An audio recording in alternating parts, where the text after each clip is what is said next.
We have Rod Favela, proprietor of Vel Sailing Supply, here based in Rockwell, Texas. Rod has been instrumental in developing any improvements with the sunfish. I made a video in the summer about this special edition sunfish. It's the 53rd Worlds being held here. Congratulations on your performance. Could you tell us, how were you first involved in developing and inputting any knowledge that you had into this new sunfish? As you know, I've been involved in the sunfish class since we were kids, right? In Venezuela, we didn't have optics back in the day.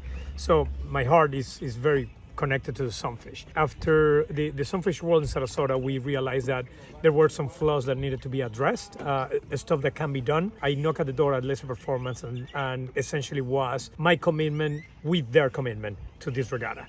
My exposure to other classes like the VX1, VX Evo, even J24, right, where there is a lot of involvement in the development within the one design, but durability is paramount. The reason why I got my feet wet with the construction side of things. Okay. You mentioned Sarasota 50th Worlds boat, and that was about 3 years ago, right? Correct. Laser Performance is the builder of this boat. Correct. And they're the builder of this special edition boat. These guys right here. What are the positives that you learned about that you wanted to make in this new edition boat? The first thing, let's go to what we put on paper, which was the easy things to track. Having solid reinforcement backing plates for the eye and the cleat for the halyard. The same thing with the eye straps on the bridle on the transom. Lowering the hiking strap, sailors like it from the bottom of the cockpit. Make sure that they were actually keeping a number on the amount of PSIs of pressure on the boat, so we can catch any potential leak. It's not a perfect science, right? So any manufacturer can have variations here and there, and it's important to test it. That's where the excellence kicks in, right? And these guys have done a very, very good job with it. Everything is through bolted. We have numbers of how many pounds or kgs we need to break stuff.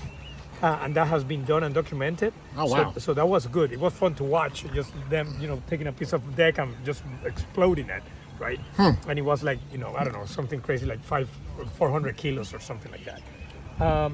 One thing that was not on paper, but was a very pleasant surprise on the water. And we felt that the first day out there, we was blowing probably 15 knots on Monday. This area is extremely stiff. Right. The boat feels really, really good everywhere in general, but especially the first 2-3 waves that I pound on, it felt different than my previous boats, and I was very pleased with that. So when you meant it felt different, was there any oil canning? Is it a different sound or? Yeah, it's actually a sound that is not, how we call this, it's not a stereo. There's no vibration. There's no vibration. It's a solid pounding against the wave, and there's no, reverberance, or I don't know how to say. For my sailors who don't race, but they're really a lot of tinkerers, and they're used to the foam blocks, what's inside these hulls? They don't have foam blocks. We still have the airbags, and this is a cord hull. The stiffness is given by the construction, which is actually, just for the viewers to understand, is very common to have in almost any boat nowadays. Many boats in different classes. Like for instance, are the lasers?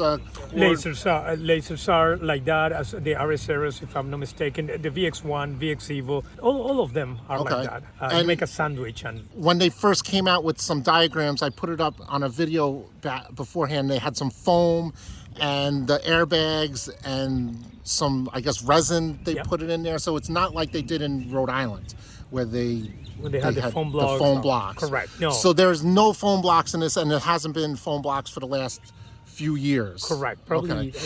Actually, probably maybe 10 years, since Laser Performance has been bringing boats when they were building them up there in Rhode Island, actually. Okay, and now you said they were more reinforced backing plates. Can you expound on that a little bit? Sure. Yeah, so right now, before this edition, the boats were relatively simple wooden block that has been glass underneath this area. Okay, right? That's what they did in the 70s and 80s, no? Correct, 70s and 80s, that's what they did. Then when Vanguard was building boats, they moved on into aluminum backing plates. So they were machine screws, right? So they will drill and tap, and they could have it. Now they are still they went back to self-tapping screws, but there are layers of fiberglass, and there is still a wooden block to add thickness and grip. And then there is another layer, it's like a cake Okay. that is put together, right? A multi-layer cake, A yeah. multi-layer, and the sandwich in the middle is a steel marine plywood, and is all glass tin. When they did the testing, I was able to watch. They sent me a video of a crane, a hydraulic ram pulling from here directly down, and it just start giving you the number before start breaking Right. all the stuff. And now it looks like they have a metal Insert ring in there, so you're not going to have those plastics breaking Correct. through it, and that could happen in any boat. How about the Goose Neck? Can you tell me about the Goose Neck? Yeah, that's it's a great really question. shiny. It's a little bit stronger. Went to a third party to get it done, which is a wise thing to do. Okay. Because this is a very specific piece. Some of you know we have the stainless steel version, which has a lot of memory, right? Once they Right. close, they don't come back up. Okay. So that's why the brass is such a great thing, and it doesn't wear out on the mast and on the boom.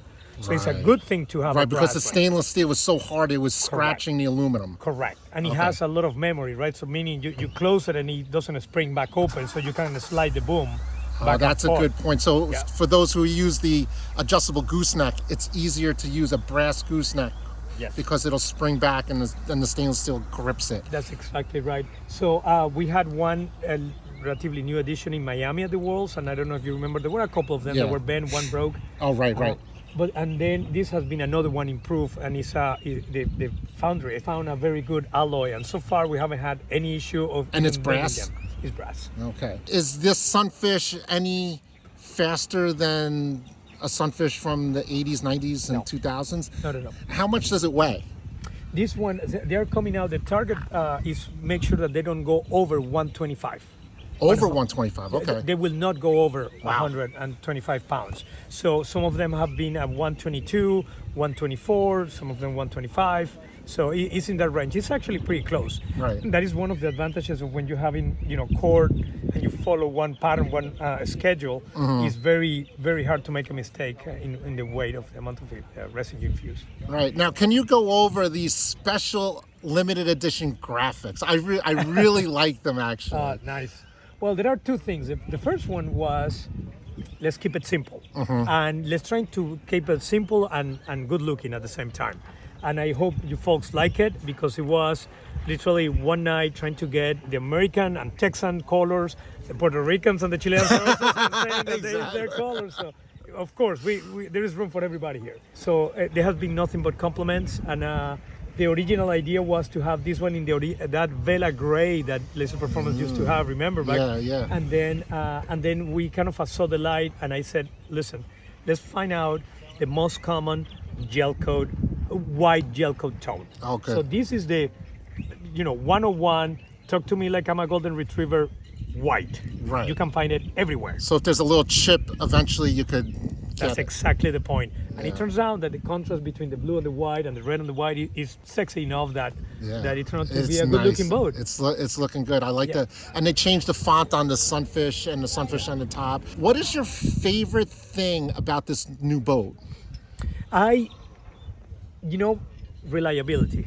I Okay. think, regardless of, I don't think we're going to have an advantage of being faster or not faster. But obviously, if you have a boat that it doesn't vibrate, that it doesn't leak, that it doesn't break, you're already 70% of the way there, right? Yeah. So the arrow becomes good. Now is the recipe for the Indian. Yeah, exactly, So right. I can rest assured right now that we're having a boat that is not going to have a potential unexpected breaking. All boats break down Right. a little bit.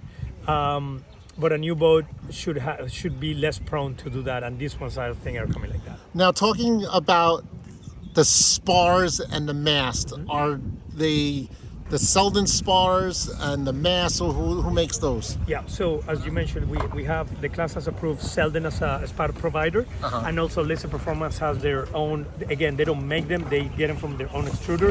These are different from the last 5-6 years of spars that we have been coming. I see them on this edition. The boom and the upper spar tend to be a little bit more flexible, but they have almost no memory, which is great. So they'll straighten back out. Yeah, they spring back out and they're straight. So I really love that part, and so far I haven't seen a problem with it. Nice. Yeah, very, very happy with it, with the whole performance of the boat. Any breakage or any problems with the boat in the 3 days that we've been racing? We had one boat. It's a great kid sailor, he didn't have a cleat on the mast, Okay. which I think is a great thing that the class has approved because it relieves and spreads Yeah. the load of the rig, right? So he had all the load in here, and it lifted a little bit. Even though you need a lot of pounds, eventually you can do with the dynamics, Okay. you can still break it. So we have one of these, and we had one boat that had some minor water intake, and we found it. It was at the seam of the bottom of the daggerboard trunk. Okay. And it was fixed and addressed, and he did pretty well today. Any difference in the blades? Do you remember Miami? We had Yes. that happened with a couple of daggerboards, Yeah. 3, 4. Oh yeah, Yeah, I do they- remember that yeah. they split. Yeah. What did LP do to fix that splitting? I don't know the name of the manufacturer of the blades, Mm-hmm. but it's a kind of, I want to say, a boutique style shop.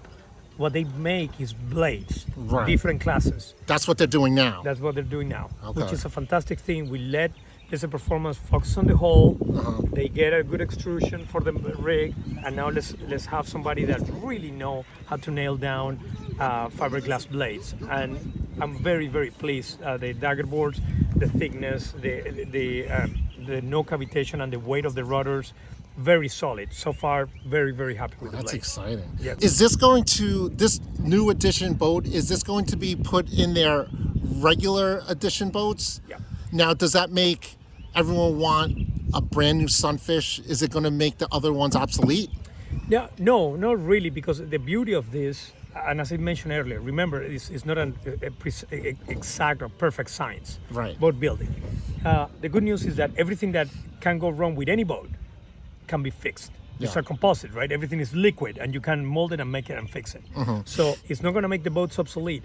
This is the bar has been just raised for the laser performance production boats. Right. So if for those of us that have been involved in the Sunfish class for years, decades, there was one era where the Vanguard boats were very reliable. That raised the bar. So we are just gonna trying to go back in there for whatever hiccups we had in the past, trying to get back to that level of quality. Nice. Now, a lot of people, my viewers, are going to ask, how much is the boat? The special edition for these walls with the dolly and the top cover and just ready to go, and all tweaked by a bunch of champions here, is coming at $7,500, $7,500 FOB. That means, plus transportation or pickup here locally. Okay.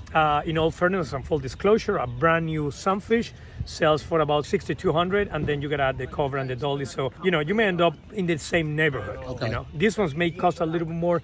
The graphics added cost to the production. That $7,500, that includes covers, that does include a dolly? The top cover and the dolly. Yes. Oh, okay. It's not too The bad. dolly alone is over $500, right? Yeah. Okay. These are dynamic dollies, so I have to take the opportunity to thank Chris Sousa and the team of Dynamic Dollies. They did an amazing job helping us out here because we did buy 32 dollies, Right. but they send them semi-assembled. Okay. So Oh, nice. it was a lot blessing easier, to. yeah. They did a And great job on that. You own Vel Sailing Supply. Yeah. And you sell sailing supplies for every sailboat. Sunfish and lasers and big boats. and and a VX1s TP52, and whatever. yeah. Everything. First of all, how's that going? Oh, it's going pretty well. Thank you. It's been, probably the rest of the team may be ready to grab me by the neck because I've been playing with you here How long you been in business for? since 2011. So that will put us at 13 years. So congratulations, Thank you. because I actually remembered that when you started, that Yes. was pretty cool. Here's a personal experience that I had is like I needed something. I needed a part. And I usually go to the dinghy shop because they're right next to me, a few minutes away. And I'm not sponsored by anyone. I'm not sponsored by Rod or Vela or Dinghy Shop. But so I called up Vel Sailing and I get the operator, hi, Vel Sailing, and it was Rod. And it was like, and I ordered a part. I think it was a block actually. Yeah, It was a we got block. yeah. And then you said, okay, I got it to you, and you sent it to me, and that's the customer service on Vel Sailing was top notch. Thank you. When you can call a company and a lot of times possibly talk to the owner, and the shipping was fast, the prices were fair, and now it's like I get to talk to you. And here's another thing that's really cool about sailing a Sunfish or any other boat, the VX1, you see the owner and who's going to back up the boat. This is a limited edition. I'm sure you're taking orders for the boat now. Yes. Yep. I really like the boat. If anyone is thinking about getting this boat, you should definitely, there's only 32 of them. No, there's only 29. There's only 29? Yes, because we got a container of 32 boats. Okay. 30 of them are a special edition. Okay. We had to do 2 last minute of the regular production boats. Okay. And I say 29 because I'm keeping this boat. Yeah, it's a beautiful boat. I don't blame you. And we already sold probably 10 of them. So yeah, we may say that maybe 19, 18 boats available still. Okay. Yeah. So if you're interested in buying this boat, what would they do to contact Vel Sailing? They reach out to us, and we are actually posting the link online tonight. Okay. One of the reasons that we've been holding is, like, once again, full disclosure, we like to be completely open because we wanted to make sure that everything was fine with the boats before, and that's what I'm saying. One of this, you know, I own 6 other boats, but I decided to join the party and make sure that if it's as good as they say, well, I'm in, right? There you go. You're putting your money where your mouth is. Correct. And what's your website? VelaSailingSupply.com. Okay, one last question before I let you go. Do you have anyone that you want to do a shout out or thank for you to get to this World Championship, to get the boats made and everything you want to shout out? You know, we will need another 20 minutes because the list is long to thank everybody. But thank you for the opportunity, Lee. Obviously, let me start with my family. We are a family business. So without my wife and my son and my nephew, my niece, and the rest of the team at Vel Sailing, which is another 8 of us, you cannot see them now. I wouldn't be able to sit here and being able to spend time on the water. I want to thank also the folks of Laser Performance for listening, being open and looking at the big picture together with me, and we were able to work together on something like this. Needless to say, the Rush Creek Yacht Club. Yeah. I mean, everybody. Amazing. It is amazing to do that. And I want to thank you, Lee, and the rest of the sailors for coming here, for trusting. We have a 100-boat regatta on the 53rd anniversary of the class, and it's amazing. So the you are the sailors class, are we are the class. So yeah, it's been a great regatta, and thank for you to host this, and everyone's having a great time. If you like this content, don't forget to smash that like button, subscribe to the channel, don't forget to hit the notification bell. I'd like to thank Rod Favela of Vel Sailing Supply for hosting this. I hope you like this content. This is really a special interview. I was really excited to come down here and check out the boat in person. I'll see you guys on the water.